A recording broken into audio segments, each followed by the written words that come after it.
You were one of the first ministers to identify Turkey as an enemy state. You've been very forthright about that, and you've even called for the Turkish consulate to be closed. Absolutely. Why would that help?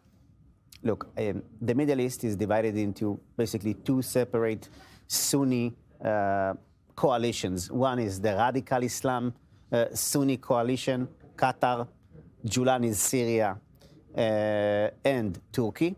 And the other is the more moderate Bahrain, Morocco, Emirates, Egypt, Jordan, etc.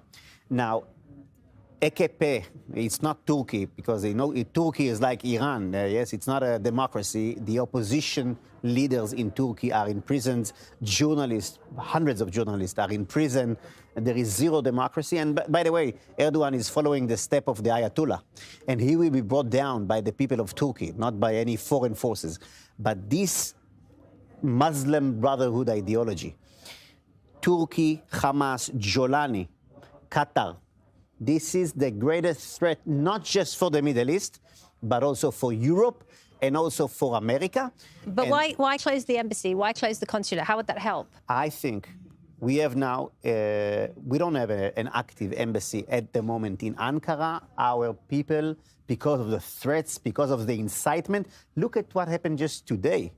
They had a conference for solidarity with Palestine, with the most vicious incitement against the state of Israel, comparing Netanyahu to Hitler. We have Erdogan's giving speeches saying that Israel should not exist. We have Erdogan's giving speeches that in God will, like we took Damascus, we're going to take Jerusalem.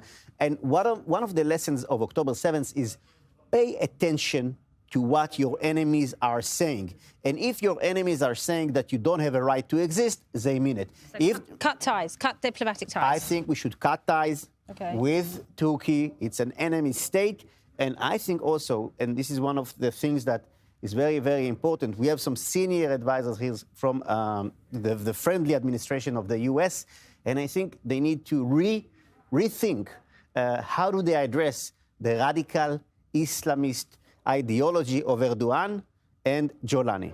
Right. Well, I want to ask you about that because President Trump is very fond of Erdogan. He called him his friend multiple times during those talks with Prime Minister Netanyahu in Florida. We know Turkey is dying to get troops into Gaza. You know, Trump's been very ambiguous about that. They might get the F-35s. What can Israel do if Trump is so pro-Erdogan? We cannot accept, no matter what, we cannot accept Turkish troops in Gaza.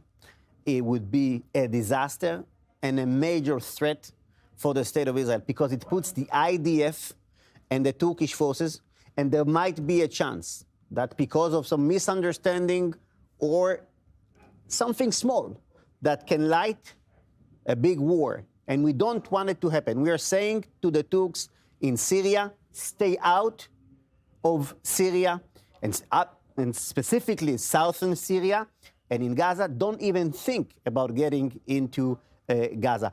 We cannot accept it, no matter what, no matter what. And again, I'm saying... Even if that means going against President Trump? Look, I have tremendous appreciation for President Trump. He's been, by far, the greatest friend of Israel with the embassy and the Golan Heights and the Abraham Accords and Iran. Really, and fighting anti-Semitism. I have only good things to say about Trump. But I think he's making a mistake with Erdogan.